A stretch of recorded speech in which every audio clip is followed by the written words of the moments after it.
Antoniazzi to continue her speech. Thank you, Madam Chair. I'll just go back a sentence or so. Some of those arguing for no change to the Act believe that trans women are women and trans men are men, and that therefore the protected characteristic of sex includes those who identify as the opposite sex. Some also feel that it is an attack on the trans people to think or express disagreement with this belief.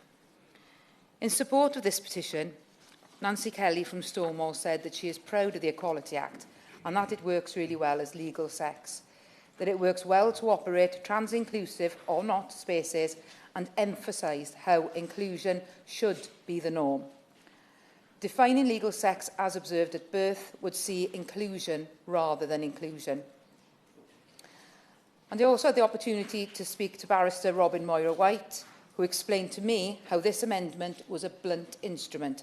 In fact, it was called a sledgehammer, which was being presented as a simple solution. To move forward, Robin told me that there was no need to change the law, that there was a need for less toxicity, and that also this amendment did not consider the anomalous position of a pregnant trans man. I also spoke to Dr. Finn McKee, who told me about the impact that this change in the law would have on gender non-conforming people. Finn said that she would like to see more case studies from the EHRC on single-sex spaces, and she agreed with the government position and had said the current rhetoric is dangerous.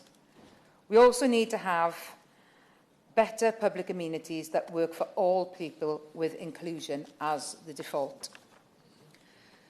Both petitions received over 100,000 signatures, and we all have constituents who are passionately on either side of these petitions, as well as the service providers that say they badly need clarity about the law, and others that say this current situation is okay for them. It is important that we are having this debate today.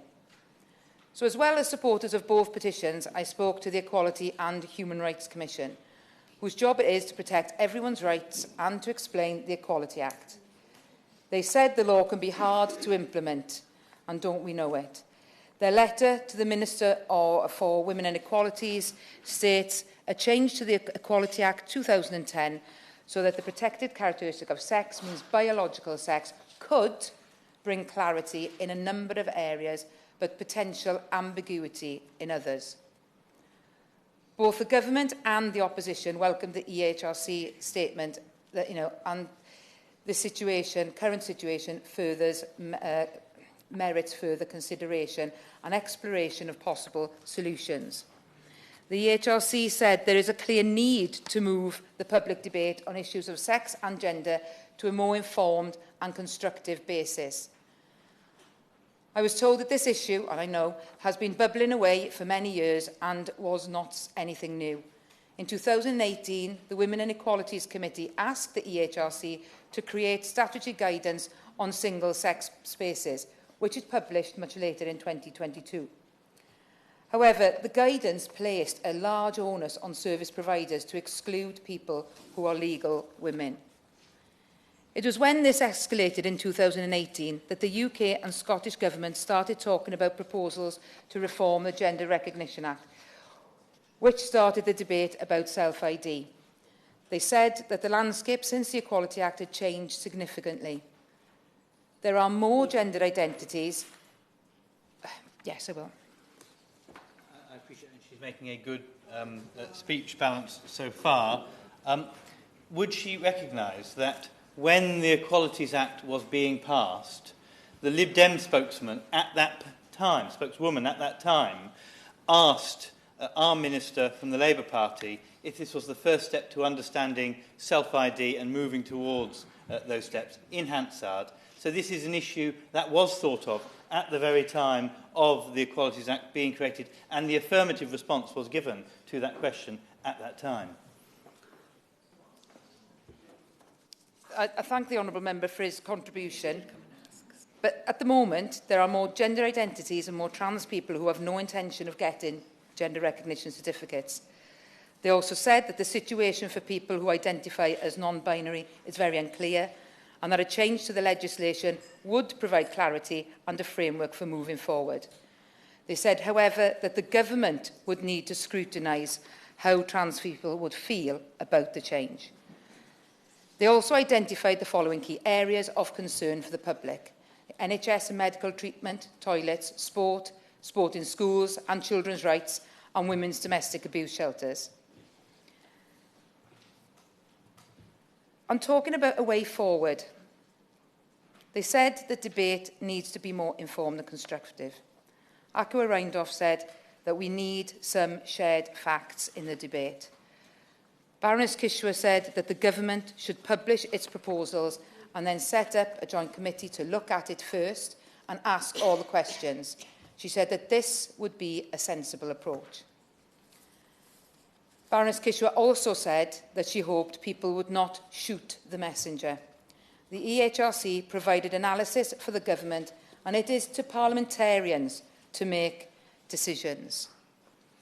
But I'd like to go to the petitioners.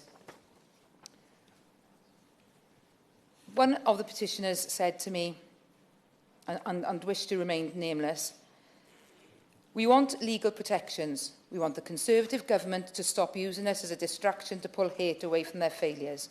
But our hopes are not confined to the Equality Act.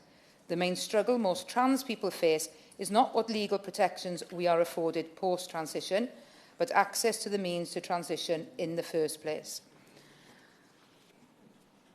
And taking a quote from Maya Forstater, who was also a petition creator, she said that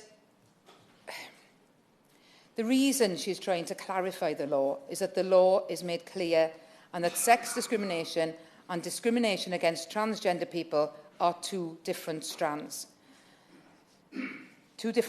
of equality protection. That way, employers and service providers will be able to protect individuals against both kinds of discrimination and treat everyone with respect. In that spirit, Madam Chair, I am proud to open this debate, and I urge my colleagues to speak openly, fearlessly, and with respect for each other and for the different experiences of people in this country who are looking to us as legislators to take responsibility. I hope that we will have a constructive debate about how the needs and interests of everyone who is impacted by the Equality Act should be reconciled in legislation. Thank you.